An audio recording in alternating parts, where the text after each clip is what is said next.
Hello, എല്ലാവർക്കും LLB ജംഗ്ഷന്റെ പുതിയൊരു വീഡിയോയിലോട്ട് സ്വാഗതം. ഇന്ന് നമ്മളിവിടെ ഡിസ്കസ് ചെയ്യാൻ പോകുന്നത് കോൺട്രാക്ട് ഓഫ് ഏജൻസിയെ കുറിച്ചിട്ടാണ്. ഇന്നത്തെ ഈ വീഡിയോയിൽ നമ്മൾ എന്താണ് ഏജൻസി, അതുപോലെ തന്നെ കോൺട്രാക്ട് ഓഫ് ഏജൻസിയിൽ ഏതൊക്കെ പാർട്ടീസ് ആണ് ഉണ്ടാവുക, അതുപോലെ തന്നെ ടൈപ്സ് ഓഫ് ഏജൻസിയെ കുറിച്ചിട്ടുമാണ് ഡിസ്കസ് ചെയ്യുന്നുണ്ടാവുക. അപ്പോൾ ഒട്ടും വൈകിക്കാണ്ട് തന്നെ നമുക്ക് ടോപ്പിക്കിലോട്ട് പോവാം. ആദ്യമായിട്ട് നമുക്ക് ഏജൻസി എന്താണ് എന്നുള്ളത് നോക്കാം. ഏജൻസി ഒരു സിമ്പിൾ ആയിട്ടുള്ള കോൺസെപ്റ്റ് ആണ്. അതായത് ഒരു വ്യക്തി തനിക്ക് വേണ്ടിയിട്ട് ഏതെങ്കിലും ഒരു പ്രവൃത്തി ചെയ്യാൻ വേണ്ടിയിട്ട് ഒരു പെർട്ടിക്കുലർ പേഴ്സണെ അപ്പോയിന്റ് ചെയ്യുകയാണ്. അതല്ലെങ്കിൽ ഒരു തേർഡ് പാർട്ടിയുമായിട്ട് ഇടപാടുകൾ നടത്താൻ വേണ്ടിയിട്ട് തന്നെ പ്രതിനിധീകരിക്കാൻ വേണ്ടിയിട്ട്, അതല്ലെങ്കിൽ തന്നെ റെപ്രസെന്റ് ചെയ്യാൻ വേണ്ടിയിട്ട് മറ്റൊരു പേഴ്സണെ അപ്പോയിന്റ് ചെയ്യുമ്പോൾ നമുക്ക് ആ റിലേഷൻഷിപ്പിനെ എന്ത് വിളിക്കാം? ഏജൻസി എന്ന് വിളിക്കാം. സിമ്പിൾ ആയിട്ട് പറയുകയാണെന്നുണ്ടെങ്കിൽ, എനിക്ക് മറ്റൊരാളായിട്ട് ഇടപാട് നടത്തണം, അതല്ലെങ്കിൽ എന്തെങ്കിലും ട്രാൻസാക്ഷൻ നടത്തണം. എനിക്ക് ഡയറക്റ്റ് ആയിട്ട് അത് അയാളുമായിട്ട് ട്രാൻസാക്ഷൻ നടത്താൻ പറ്റാത്തതുകൊണ്ട് ഞാൻ ഇതിന്റെ ഇടയിൽ വേറൊരാളെ അപ്പോയിന്റ് ചെയ്യാണ്. അതായത് എന്നെ റെപ്രസെന്റ് ചെയ്യാൻ വേണ്ടിയിട്ട്, അതല്ലെങ്കിൽ എൻ്റെ ബിഹാഫിൽ റെപ്രസെന്റ് ആവാൻ വേണ്ടിയിട്ട് ഞാൻ മറ്റൊരാളെ എന്ത് ചെയ്യാണ്? അപ്പോയിന്റ് ചെയ്യാണ്. ഞാനും ആ അപ്പോയിന്റ് ചെയ്യപ്പെട്ടിട്ടുള്ള വ്യക്തിയും തമ്മിലുള്ള റിലേഷൻഷിപ്പിനെയാണ് നമ്മൾ എന്ത് വിളിക്കുന്നത്? ഏജൻസി എന്ന് വിളിക്കുന്നത്. ഏജൻസി അല്ലെങ്കിൽ കോൺട്രാക്ട് ഓഫ് ഏജൻസി എന്ന് പറയുമ്പോൾ അതിൽ മെയിൻ ആയിട്ട് 3 ആൾക്കാരാണ് പ്രസന്റ് ആവുന്നത്. ഒന്ന് ഏജന്റ്, ഒന്ന് പ്രിൻസിപ്പിൾ, അതുപോലെ തന്നെ തേർഡ് പാർട്ടി. ഈ പ്രിൻസിപ്പിൾ ആണ് ഈ ഏജന്റിനെ അപ്പോയിന്റ് ചെയ്യുന്നത്. ഏജന്റിനെ എന്തിനാണ് അപ്പോയിന്റ് ചെയ്യുന്നത്? തേർഡ് പാർട്ടിയുടെ മുൻപാകെ തന്നെ റെപ്രസെന്റ് ചെയ്യാൻ വേണ്ടിയിട്ടാണ് അപ്പോയിന്റ് ചെയ്യുന്നത്. നമ്മുടെ ഇന്ത്യൻ കോൺട്രാക്ട് ആക്ടിലെ ചാപ്റ്റർ 10 ആണ് ഈ കോൺട്രാക്ട് ഓഫ് ഏജൻസിയുമായി റിലേറ്റ് ചെയ്തിട്ടുള്ള നിയമങ്ങളെ കുറിച്ചിട്ട് പ്രതിപാദിക്കുന്നത്. നമ്മൾ ഓൾറെഡി പറഞ്ഞിട്ടുണ്ടായിരുന്നു, ഒരു കോൺട്രാക്ട് ഓഫ് ഏജൻസി നടക്കുന്ന സമയത്ത് അവിടെ 3 പാർട്ടീസ് ആയിരിക്കും പ്രസന്റ് ആവുക. ഒന്ന് എന്ന് പറയുന്നത് പ്രിൻസിപ്പിൾ ആണ്, 2 എന്ന് പറയുന്നത് ഏജന്റും, 3 എന്ന് പറയുന്നത് നമ്മുടെ അൾട്ടിമേറ്റ് കസ്റ്റമേഴ്സ് അല്ലെങ്കിൽ അൾട്ടിമേറ്റ് കൺസ്യൂമേഴ്സ് ആയിട്ടുള്ള തേർഡ് പാർട്ടീസും ആണ്. നമ്മുടെ ഇന്ത്യൻ കോൺട്രാക്ട് ആക്ടിലെ സെക്ഷൻ 182 ആരാണ് ഏജന്റ്, അതുപോലെ തന്നെ ആരാണ് പ്രിൻസിപ്പിൾ എന്നുള്ളതൊക്കെ ഡിഫൈൻ ചെയ്തിട്ടുണ്ട്. Section 182 പ്രകാരം an agent is a person having express or implied authority to represent or act on behalf of another person who is called as the principal. ഇതിൽ simple ആയിട്ടുള്ള ഒരു ഡെഫിനിഷൻ ആണ് തന്നിട്ടുള്ളത്. അതായത് ഒരു പ്രിൻസിപ്പിളിനെ റെപ്രസെന്റ് ചെയ്യാൻ വേണ്ടിയിട്ട് എക്സ്പ്രസ് ആയിട്ടോ അതല്ലെങ്കിൽ ഇംപ്ലൈഡ് ആയിട്ടോ പവർ ലഭിച്ചിട്ടുള്ള വ്യക്തികളെയാണ് നമ്മൾ ഏജന്റ് എന്ന് വിളിക്കുക എന്നാണ് സെക്ഷൻ 182 പറഞ്ഞിട്ടുള്ളത്. ചുരുക്കി പറയുകയാണെന്നുണ്ടെങ്കിൽ, പവർ കൊടുക്കുന്ന ആളെ നമ്മൾ പ്രിൻസിപ്പൽ എന്നും ആ പവർ ലഭിക്കുന്ന വ്യക്തിയെ നമ്മൾ ഏജന്റ് എന്നുമാണ് വിളിക്കുന്നത്. തേർഡ് പാർട്ടീസിനെ റെപ്രസെന്റ് ചെയ്യാൻ വേണ്ടിയിട്ട് പ്രിൻസിപ്പൽ അപ്പോയിന്റ് ചെയ്യുന്ന, അതല്ലെങ്കിൽ പ്രിൻസിപ്പൽ പവർ ട്രാൻസ്ഫർ ചെയ്യുന്ന വ്യക്തികളെ നമ്മൾ വിളിക്കുന്ന പേരാണ് ഏജന്റ് എന്നുള്ളത്. ആൻഡ് ആ പവർ ട്രാൻസ്ഫർ ചെയ്യുന്ന, അതല്ലെങ്കിൽ ആ പവർ കൊടുക്കുന്ന വ്യക്തിയെ വിളിക്കുന്ന പേരാണ് പ്രിൻസിപ്പൽ എന്നുള്ളതും.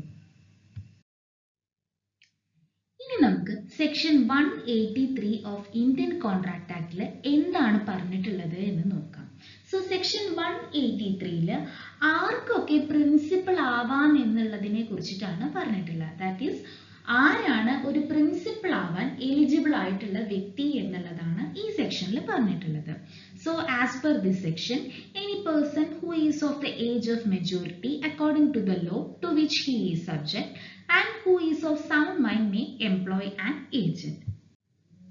അതായത് മെജോറിറ്റി അറ്റൈൻ ചെയ്തിട്ടുള്ള, അതായത് ഏജ് ഓഫ് 18 അറ്റൈൻ ചെയ്തിട്ടുള്ള ഒരു വ്യക്തിക്ക്, അതുപോലെ തന്നെ സൗണ്ട് മൈൻഡ്, അതായത് അയാൾക്ക് മാനസികമായിട്ട് പ്രശ്നമൊന്നും ഉണ്ടാവരുത്, അയാൾ മെന്റലി ഓക്കെ ആവണം. അങ്ങനെയുള്ള ഒരു വ്യക്തിക്ക് എന്ത് ചെയ്യാം? ഒരു പ്രിൻസിപ്പൽ എന്നുള്ള വ്യക്തിയുടെ സ്ഥാനം ഏറ്റെടുത്തുകൊണ്ട് ഏജന്റിനെ അപ്പോയിന്റ് ചെയ്യാവുന്നതാണ്. As per section 183, majority attain ചെയ്തതും സൗണ്ട് മൈൻഡും ആയിട്ടുള്ള ഒരു പേഴ്സൺ എന്ത് ചെയ്യാം? ഒരു ഏജന്റിനെ അപ്പോയിന്റ് ചെയ്യാം, അതല്ലെങ്കിൽ എംപ്ലോയ് ചെയ്യാം. ഷെപ്പേർഡ് വേഴ്സസ് കാർട്ട്റൈറ്റ് എന്നുള്ള കേസിൽ കോർട്ട് ഹെൽഡ് ചെയ്തിട്ടുള്ളത് എന്താണെന്ന് വെച്ച് കഴിഞ്ഞാൽ ഒരു ഇൻഫന്റിന് ഒരിക്കലും ഒരു ഏജന്റിനെ അപ്പോയിന്റ് ചെയ്യാൻ പറ്റില്ല. അതിപ്പോൾ പവർ ഓഫ് അറ്റോർണി വഴി ആയിക്കോട്ടെ, മറ്റേത് മാർഗം വഴിയാണ് എന്നുണ്ടെങ്കിലും ഒരു ഇൻഫന്റിന് എന്ത് ചെയ്യാൻ പറ്റില്ല, ഒരു ഏജന്റിനെ അപ്പോയിന്റ് ചെയ്യാൻ പറ്റില്ല. അടുത്തതായിട്ട് സെക്ഷൻ 184 എന്താണ് പറഞ്ഞിട്ടുള്ളത് എന്ന് നോക്കാം. അതായത് ആർക്കൊക്കെ ഏജന്റ് ആവാം എന്നുള്ളതാണ് ഈ ഒരു പെർട്ടിക്കുലർ സെക്ഷന്റെ അണ്ടറിൽ പറഞ്ഞിട്ടുള്ളത്. സോ ഈ സെക്ഷൻ പ്രകാരം ആർക്ക് വേണമെങ്കിലും ഒരു ഏജന്റ് ആവാം. അതായത് ഒരു പ്രിൻസിപ്പളുടെ ഇടയിലും അല്ലെങ്കിൽ ഒരു തേർഡ് പേഴ്സന്റെ ഇടയിലുമായിട്ട് നിൽക്കുന്ന ഒരു ഏജന്റ് ഏത് പേഴ്സണും ആവാം. പക്ഷെ അയാൾ എന്ത് ചെയ്യണം, മെജോറിറ്റി അറ്റൈൻ ചെയ്തിട്ടുണ്ടാവണം. അതുപോലെ തന്നെ അയാൾ സൗണ്ട് മൈൻഡും ആയിരിക്കണം. ഇത് ഒരുമാതിരി തോക്ക് തരാൻ പക്ഷെ വെടിവെക്കാൻ പറ്റില്ല എന്ന് പറഞ്ഞ പോലെ ഒരു സെക്ഷൻ ആയിപ്പോയി. അതായത് സെക്ഷൻ പ്രകാരം ആർക്ക് വേണമെങ്കിലും ഒരു ഏജന്റ് ആവാം, ബട്ട് അതിൽ കുറച്ച് കണ്ടീഷൻസ് ഉണ്ട്. അതായത് അയാൾ മെജോറിറ്റി അറ്റൈൻ ചെയ്തിട്ടുണ്ടായിരിക്കണം, അതുപോലെ തന്നെ അയാൾ സൗണ്ട് മൈൻഡും ആയിരിക്കണം. ആക്ച്വലി ഇങ്ങനെയൊരു റിക്വയർമെന്റ് ഇവിടെ ആവശ്യപ്പെട്ടത് എന്തുകൊണ്ടാണെന്ന് വെച്ച് കഴിഞ്ഞാൽ ഒരു ഏജന്റിന്റെ ജോലി എന്ന് പറയുന്നത് വളരെയധികം ഇമ്പോർട്ടൻ്റ് ആയിട്ടുള്ള ഒരു ജോലിയാണ്. അതായത് വളരെയധികം ഭാരവും അതുപോലെ തന്നെ വളരെയധികം എന്താ പറയുക റെസ്പോൺസിബിലിറ്റി അടങ്ങിയിരിക്കുന്ന ഒരു ജോലിയാണ് ഈ ഏജന്റ് എന്ന് പറയുന്നത്. സോ ഒരു ശിശുവിനെയോ അതായത് ഒരു മെജോറിറ്റി അറ്റൈൻ ചെയ്യാത്ത ഒരു വ്യക്തിയെയോ അതല്ലെങ്കിൽ ഒരു ഏജന്റ് മേജറും അതുപോലെ തന്നെ സൗണ്ട് മൈൻഡും ആവണം എന്ന് പറയാനുള്ള കാരണം ഇതാണ്. അതായത് ഭയങ്കര റെസ്പോൺസിബിലിറ്റി ഏറിയിട്ടുള്ള ഒരു ജോലി തന്നെയാണ് ഒരു ഏജന്റായി നിൽക്കുക എന്നുള്ളത്. സോ അതുകൊണ്ട് തന്നെ ഒരു മൈനർക്കോ അതല്ലെങ്കിൽ സൗണ്ട് മൈൻഡ് അല്ലാത്ത ഒരാൾക്കോ ആ ഒരു ജോലി ഭംഗിയായിട്ട് നിർവഹിക്കാൻ പറ്റില്ല. അതുപോലെ തന്നെ കൺസിഡറേഷനെ കുറിച്ച് സംസാരിക്കുകയാണെന്നുണ്ടെങ്കിൽ സെക്ഷൻ 185 ഓഫ് ഇന്ത്യൻ കോൺട്രാക്ട് ആക്ടിൽ ക്ലിയർ ആയി പറഞ്ഞിട്ടുണ്ട്. അതായത് ഒരു ഏജൻസി ക്രിയേറ്റ് ചെയ്യാൻ വേണ്ടിയിട്ട് അവിടെ കൺസിഡറേഷന്റെ ആവശ്യമില്ല എന്നുള്ളത്. സോ കൺസിഡറേഷൻ എന്ന് പറയുമ്പോൾ സംതിങ് ഓഫ് വാല്യൂ ഉള്ള എന്തെങ്കിലും ഒരു സംതിങ് എന്നുള്ളതാണ് കൺസിഡറേഷൻ എന്നുള്ളതുകൊണ്ട് ഉദ്ദേശിക്കുന്നത്. സോ ഒരു ഏജൻസി ക്രിയേറ്റ് ചെയ്യാൻ എന്തിന്റെ ആവശ്യമില്ല, കൺസിഡറേഷന്റെ ആവശ്യമില്ല. Digvijay cement company limited versus state trading corporation എന്നുള്ള കേസിലോടും ഇതേ കാര്യം തന്നെ പറഞ്ഞിട്ടുണ്ട്. അതായത് ഒരു ഏജൻസി ക്രിയേറ്റ് ചെയ്യുന്ന സമയത്ത് അവിടെ കൺസിഡറേഷന്റെ ആവശ്യമില്ല എന്നുള്ളത്. ഇനി നമുക്ക് ഡിഫറെന്റ് കൈൻഡ്സ് ഓഫ് ഏജൻസിനെ കുറിച്ചിട്ട് നോക്കാം. ആദ്യമായിട്ട് ഓപ്ഷണർ. ഓപ്ഷൻ എന്ന് പറഞ്ഞു കഴിഞ്ഞാൽ ലേലമാണ്. സോ ഓപ്ഷണർ എന്ന് പറഞ്ഞു കഴിഞ്ഞാൽ ലേലക്കാരൻ എന്നുള്ളതാണ്. സോ ലേലം വഴി അതല്ലെങ്കിൽ പബ്ലിക് ഓപ്ഷൻ വഴി ഗുഡ്സ് സെയിൽ ചെയ്യുന്ന ഏജൻസിനെ നമ്മൾ വിളിക്കുന്ന പേരാണ് ഓപ്ഷണർ എന്നുള്ളത്. സോ ഈ ഓപ്ഷണർ രണ്ട് റോള് പ്ലേ ചെയ്യുന്നുണ്ട്. അതായത് ഗുഡ്സ് വിൽക്കുന്നത് വരെ അയാൾ സെല്ലറുടെ ഏജന്റ് ആവും, ആൻഡ് ഗുഡ്സ് വിറ്റ് കഴിഞ്ഞാലോ അയാൾ പിന്നെ ബയ്യറുടെ ഏജന്റ് ആണ് ആവുന്നത്. അടുത്തതായിട്ട് ഡെൽക് റീഡർ ഏജന്റ്. സോ ഡയറക്റ്റ് ആയിട്ട് ഡെൽക് റീഡർ ഏജന്റിലോട്ട് പോകുന്നതിന് മുന്നേ ഞാൻ ചില കാര്യങ്ങൾ പറയാൻ ആഗ്രഹിക്കുകയാണ്. അതായത് നമ്മളൊരു ബിസിനസ് നടത്തുമ്പോൾ അതല്ലെങ്കിൽ ഒരു ട്രാൻസാക്ഷൻ നടക്കുന്ന സമയത്ത് റിസ്കിന്റെ എലമെന്റ് എപ്പോഴും കൂടുതലാവും. സപ്പോസ് ഇപ്പൊ നമ്മൾ ക്രെഡിറ്റിനാണ് ഒരു ഗുഡ് വിൽക്കുന്നത് എന്നുണ്ടെങ്കിൽ ആ പൈസ അഥവാ നമുക്ക് ആ ബയ്യർ തിരിച്ചു തന്നിട്ടില്ല എന്നുണ്ടെങ്കിൽ അത് നമുക്കൊരു നഷ്ടം തന്നെയാണ്. So the amount of risk is very high. So ഈ ഒരു റിസ്ക് കുറയ്ക്കാൻ വേണ്ടിയിട്ട് അപ്പോയിന്റ് ചെയ്യുന്ന ഏജൻസിനെയാണ് നമ്മൾ ഡെൽക് റീഡർ ഏജന്റ് എന്ന് വിളിക്കുന്നത്. സോ ഈ ഡെൽക് റീഡർ ഏജന്റിന് മറ്റുള്ള ഏജന്റിനെക്കാട്ടിലും കുറച്ച് കൂടുതൽ കമ്മീഷൻ ആയിരിക്കും ആവശ്യപ്പെടുന്നുണ്ടാവുക. സോ അവർ ആവശ്യപ്പെടുന്ന കമ്മീഷനെ വിളിക്കുന്ന പേരാണ് ഡെൽക് റീഡർ കമ്മീഷൻ എന്നുള്ളത്. സോ ഈ ഡെൽക് റീഡർ ഏജന്റ് എന്താണ് ചെയ്യുന്നത് എന്ന് വെച്ച് കഴിഞ്ഞാൽ തേർഡ് പാർട്ടി കോൺട്രാക്ട് ബ്രീച്ച് ചെയ്യുകയാണ് എന്നുണ്ടെങ്കിൽ അല്ലെങ്കിൽ അവർ കോൺട്രാക്ട് പെർഫോം ചെയ്യുന്നതിൽ എന്തെങ്കിലും ഡ്യൂ വരുത്തുകയാണ് എന്നുണ്ടെങ്കിൽ അതിൻ്റെ ലയബിലിറ്റി അയാൾ ഏറ്റെടുത്ത് കൊള്ളാം എന്ന് നമ്മുടെ പ്രിൻസിപ്പളിനോട് പറയുകയാണ്. സോ ഡെൽക് റീഡർ ഏജന്റ് എന്താണ് ചെയ്യുന്നത്, ഒരു ഗ്യാരണ്ടി കൊടുക്കുകയാണ് നമ്മുടെ പ്രിൻസിപ്പൾക്ക്. അഥവാ തേർഡ് പാർട്ടി എന്തെങ്കിലും ഡ്യൂ വരുത്തുകയാണ് എന്നുണ്ടെങ്കിൽ അല്ലെങ്കിൽ കോൺട്രാക്ട് ബ്രീച്ച് ചെയ്യാണ് എന്നുണ്ടെങ്കിൽ അതിൻ്റെ ലയബിലിറ്റി ഞാൻ ഏറ്റെടുത്ത് കൊള്ളാം എന്നുള്ളത്. സോ ഈ റിസ്കിന്റെ എലമെന്റ് ഇവിടെ കൂടുതൽ ആയതുകൊണ്ട് തന്നെയാണ് നമ്മൾ ഡെൽറ്റ് ക്രീഡർ ഏജന്റിന് കുറച്ച് കൂടുതൽ കമ്മീഷൻ കൊടുക്കുന്നത്. സാധാരണ രീതിയിൽ ഈ പ്രിൻസിപ്പളും തേർഡ് പാർട്ടിയും തമ്മിൽ യാതൊരു വിധത്തിലുള്ള ബന്ധവും ഇല്ലാത്ത സമയത്താണ് ഡെൽറ്റ് ക്രീഡർ ഏജൻസിനെ അപ്പോയിന്റ് ചെയ്യുന്നത്. അടുത്തതായിട്ട് നമ്മൾ ഫാക്ടർ എന്നുള്ള ഏജന്റിനെ കുറിച്ചിട്ടാണ് നോക്കുന്നത്. സോ ഒരു വിൽപ്പന ആവശ്യത്തിനായിട്ട് നമ്മുടെ സാധനം കൈവശം വെക്കാൻ ഇൻട്രസ്റ്റ് ചെയ്തിട്ടുള്ള ഒരു ഏജന്റിനെയാണ് നമ്മൾ എന്ത് വിളിക്കുന്നത്? ഫാക്ടർ എന്ന് വിളിക്കുന്നത്. And he is an agent remunerated by a commission. അദ്ദേഹം ഫ്രീ ആയിട്ട് ജോലി ചെയ്യുന്ന ഒരാളല്ല. അദ്ദേഹത്തിന് എന്ത് ചെയ്യുന്നുണ്ട്? ശമ്പളം കിട്ടുന്നുണ്ട്, അതല്ലെങ്കിൽ റെമ്യൂണറേഷൻ കിട്ടുന്നുണ്ട്. And is entrusted with the possession of goods to sell in his own name as an apparent owner. ഇയാളെ വെറും ഒരു ഏജന്റ് ആയിട്ടല്ല ഇവിടെ കാണുന്നത്, അദ്ദേഹത്തിന് ഒരു മിനി ഓണർ ആയിട്ട് തന്നെയാണ് ഇവിടെ കാണുന്നത്. കാരണം എന്താണ്? ഈ ഗുഡ്സ് വിൽക്കാനുള്ള കംപ്ലീറ്റ് അധികാരവും നമ്മുടെ ഓണർ അതല്ലെങ്കിൽ പ്രിൻസിപ്പള് നമ്മുടെ ഈ ഏജന്റിനെ ഏൽപ്പിച്ചിട്ടുണ്ട്. അതായത് ഇപ്പൊ അദ്ദേഹത്തിന് തോന്നുകയാണ് ഇതാണ് നല്ല ഒരു വില എന്ന് കണ്ടു കഴിഞ്ഞാൽ അദ്ദേഹത്തിന് ആ വിലയ്ക്ക് തന്നെ ഏൽപ്പിച്ചിട്ടുള്ള ആ സാധനം വിൽക്കാനുള്ള അധികാരമുണ്ട്. അതുപോലെ ഇപ്പൊ മുന്നത്തെ എന്തെങ്കിലും പേയ്മെന്റ് പെൻഡിങ് ഉണ്ടെന്നുണ്ടെങ്കിൽ ആ ഗുഡ്സ് റീറ്റെയിൻ ചെയ്ത് വെക്കാനുള്ള അധികാരവും ആർക്കുണ്ട്? ഈ ഫാക്ടറിന് ഉണ്ട്. സോ ചുരുക്കി പറയുകയാണെന്നുണ്ടെങ്കിൽ ഈ തന്നെ വിൽക്കാൻ ഏൽപ്പിച്ചിട്ടുള്ള ഈ ഗുഡ്സിന്റെ കംപ്ലീറ്റ് ഡിസ്ക്രിഷണറി പവർ ആർക്കുണ്ട്? ഈ ഫാക്ടറിനുണ്ട്. അതായത് ഇത് എങ്ങനെ വേണമെന്നുണ്ടെങ്കിലും അദ്ദേഹത്തിന് വിൽക്കാനുള്ള അധികാരമുണ്ട്. ഇപ്പൊ അദ്ദേഹത്തിന് തോന്നുകയാണ് ഇത് ക്യാഷിന് വിൽക്കണ്ട, ക്രെഡിറ്റിന് വിറ്റാൽ മതി എന്ന് തോന്നുകയാണെന്നുണ്ടെങ്കിൽ അദ്ദേഹത്തിന് ആ ഗുഡ് ക്രെഡിറ്റിൽ വിൽക്കാം. ആൻഡ് ലേറ്റർ ഓൺ അതിന്റെ പേയ്മെന്റ് കിട്ടുന്ന സമയത്ത് താനാണ് അതിന്റെ ഓണർ എന്നുള്ള നിലയിൽ എന്ത് ചെയ്യാം? ആ പൈസ വാങ്ങാനും ആ ഒരു ട്രാൻസാക്ഷനിൽ നിന്ന് നമ്മുടെ ബയറിനെ എന്ത് ചെയ്യാം? അതിൽ നിന്ന് ഒഴിവാക്കാനുള്ള അധികാരവും ഫാക്ടറിനുണ്ട്. സോ ചുരുക്കി പറയുകയാണെന്നുണ്ടെങ്കിൽ ഒരു ഏജന്റ് ആയിട്ടല്ല ഇവിടെ നമ്മൾ ഫാക്ടറിനെ കാണുന്നത്. ചുരുക്കി പറയുകയാണെന്നുണ്ടെങ്കിൽ ഒരു ഒരു mini owner of that product ആയിട്ട് തന്നെയാണ് ഫാക്ടറിനെ ഇവിടെ കാണുന്നത്. അടുത്തതായിട്ട് ജനറൽ ഏജന്റും അതുപോലെ തന്നെ സ്പെഷ്യൽ ഏജന്റും ആണ്. സോ ഒരു ബിസിനസ്സിലെ അതല്ലെങ്കിൽ ഒരു എംപ്ലോയ്മെന്റിലെ എല്ലാ കാര്യങ്ങൾ ചെയ്യാനും ഓതറൈസ് ചെയ്തിട്ടുള്ള ഒരു ഏജന്റിനെ വിളിക്കുന്ന പേരാണ് ജനറൽ ഏജന്റ് എന്ന് പറയുന്നത്. ഇന്ന വർക്ക് എന്നില്ല, അയാൾക്ക് എന്തുണ്ട്? ആ ബിസിനസ്സുമായി ബന്ധപ്പെട്ടിട്ടുള്ള എല്ലാ കാര്യങ്ങൾ ചെയ്യാനുള്ള അതോറിറ്റി ഉണ്ട്. എന്നാൽ ഒരു സ്പെഷ്യൽ ഏജന്റിനെ സംബന്ധിച്ചിടത്തോളം അയാൾ എല്ലാ കാര്യങ്ങളും ചെയ്യേണ്ട കാര്യമില്ല. അയാൾക്ക് ചിലപ്പോൾ ഒരു സ്പെസിഫിക് ആക്ട് പറഞ്ഞിട്ടുണ്ടായിരിക്കും, അതല്ലെങ്കിൽ ഒരു സിംഗിൾ ആക്ട് പറഞ്ഞിട്ടുണ്ടാവും, അത് മാത്രം അദ്ദേഹം നിർവഹിച്ചാൽ മതി. പിന്നെയുള്ള ഒരു ഏജന്റ് ആണ് ബ്രോക്കർ എന്ന് പറയുന്നത്. കമ്മീഷന്റെ അടിസ്ഥാനത്തിൽ തേർഡ് പാർട്ടിയുമായിട്ട് തന്റെ പ്രിൻസിപ്പലിന് വേണ്ടിയിട്ട് ഗുഡ്സ് വിൽക്കുന്നതിനോ അതല്ലെങ്കിൽ വാങ്ങുന്നതിനോ വേണ്ടിയിട്ട് ചർച്ച നടത്താൻ അധികാരമുള്ള ഏജന്റിനെയാണ് നമ്മൾ എന്ത് വിളിക്കുന്നത്? ബ്രോക്കർ എന്ന് വിളിക്കുന്നത്.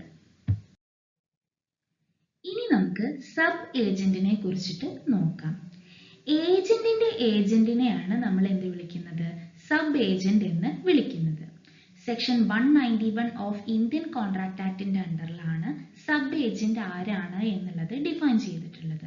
So as per this section നമ്മുടെ ഒറിജിനൽ ഏജന്റിന്റെ അണ്ടറിൽ എംപ്ലോയ് ചെയ്യപ്പെട്ടിട്ടുള്ള അതല്ലെങ്കിൽ ഒറിജിനൽ ഏജന്റിന്റെ കൺട്രോളിൽ ജോലി ചെയ്യുന്ന ഇൻഡിവിജ്വൽസിനെയാണ് നമ്മൾ എന്ത് വിളിക്കുന്നത്? സബ് ഏജന്റ് എന്ന് വിളിക്കുന്നത്.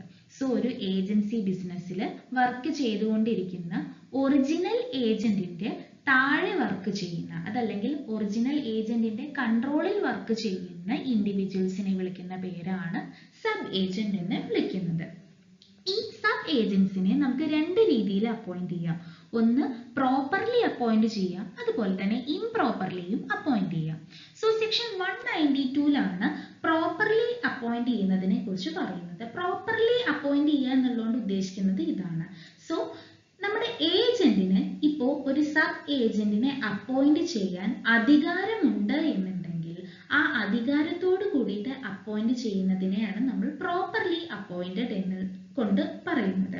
സോ സെക്ഷൻ 192 പ്രകാരം ഒരു സബ് ഏജന്റിനെ പ്രോപ്പർ ആയിട്ടാണ് അപ്പോയിന്റ് ചെയ്യുന്നത് എന്നുണ്ടെങ്കിൽ കാര്യങ്ങൾ പ്രസന്റ് ആയിരിക്കും. അവിടുത്തെ കോൺസിക്വൻസസ് ഈ പറയുന്നതായിരിക്കും.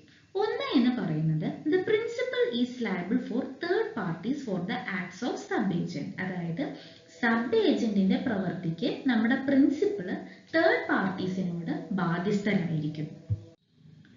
രണ്ടാമതായിട്ട് the agent is responsible to principal for acts of sub agent. അതായത് ഇപ്പൊ സബ് ഏജന്റ് എന്തെങ്കിലും ഒരു പ്രവൃത്തി ചെയ്തു ആൻഡ് അതിന് എന്തെങ്കിലും ഒരു നെഗറ്റീവായിട്ടുള്ള ഔട്ട്കം ആണ് വന്നിട്ടുള്ളത് എന്നുണ്ടെങ്കിൽ ആ കാര്യത്തിന് നമ്മുടെ ഏജന്റ് പ്രിൻസിപ്പളിനോട് ബാധ്യസ്ഥത പറയേണ്ടി വരും. മൂന്നാമതായിട്ട് the sub agent is not responsible for principal, responsible only to agent. അതായത് നമ്മൾ ഓൾറെഡി പറഞ്ഞു സബ് ഏജന്റ് എന്ന് പറയുന്നത് ആരാണ്? ഏജന്റിന്റെ അണ്ടറിൽ അല്ലെങ്കിൽ ഏജന്റിന്റെ കൺട്രോളിൽ വർക്ക് ചെയ്യുന്ന ഒരാളാണ് എന്നുള്ളത്. സോ ഒരു സബ് ഏജന്റ് ഉത്തരം പറയാൻ ബാധ്യസ്ഥത ഉള്ളത് ഏജന്റിനോട് മാത്രമാണ്, അല്ലാണ്ട് പ്രിൻസിപ്പളിനോടില്ല. അദ്ദേഹത്തിന് എന്താ കമ്മിറ്റ്മെന്റും അതുപോലെ തന്നെ ഉത്തരം പറയാനുള്ള റെസ്പോൺസിബിലിറ്റിയും ഒക്കെ ഉള്ളത് പ്രിൻസിപ്പളിനോട് അല്ല, ഏജന്റിനോട് മാത്രമാണ്. പക്ഷേ ഇതിനൊരു എക്സെപ്ഷൻ ഉണ്ട്. സപ്പോസ് ഇപ്പൊ ഈ നമ്മുടെ സബ് ഏജന്റ് ഇപ്പൊ ഫ്രോഡായിട്ട് എന്തെങ്കിലും ഒരു കാര്യം ചെയ്തു, അതല്ലെങ്കിൽ എന്തെങ്കിലും കള്ളത്തരം ചെയ്തു, അതല്ലെങ്കിൽ തെറ്റായ എന്തെങ്കിലും കാര്യം അറിഞ്ഞുകൊണ്ട് ചെയ്തു, അങ്ങനെയൊക്കെ വരുന്ന സന്ദർഭത്തിൽ സബ് ഏജന്റ് പ്രിൻസിപ്പളിനോട് റെസ്പോൺസിബിൾ ആയിരിക്കും. അടുത്തതായിട്ട് sub agent cannot sue principal for remuneration. അതായത് ഇപ്പൊ ശമ്പളം കിട്ടാത്തൊക്കെ അവസ്ഥ വരികയാണെന്നുണ്ടെങ്കിൽ സബ് ഏജന്റിന് ഒരിക്കലും എന്ത് ചെയ്യാൻ പറ്റില്ല?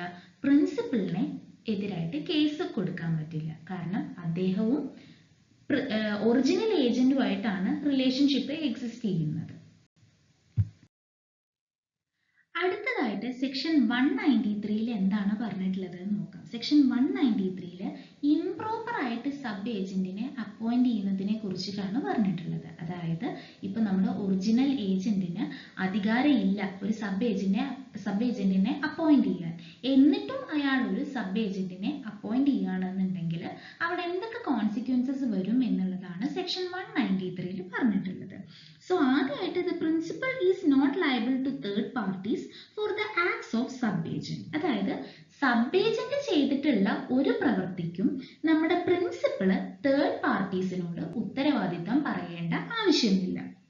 രണ്ടാമതായിട്ട് the sub agent is not responsible to the principal for anything, he is responsible for his acts only to the agent. അതായത് സബ് ഏജന്റ് ഒരിക്കലും പ്രിൻസിപ്പളിനോട് ഉത്തരവാദിത്തം അല്ലെങ്കിൽ റെസ്പോൺസിബിൾ അല്ല. അയാൾ ആകെ റെസ്പോൺസിബിൾ ആയിട്ടുള്ളത് ആരോട് മാത്രമാണ്? ഏജന്റിനോട് മാത്രമാണ്.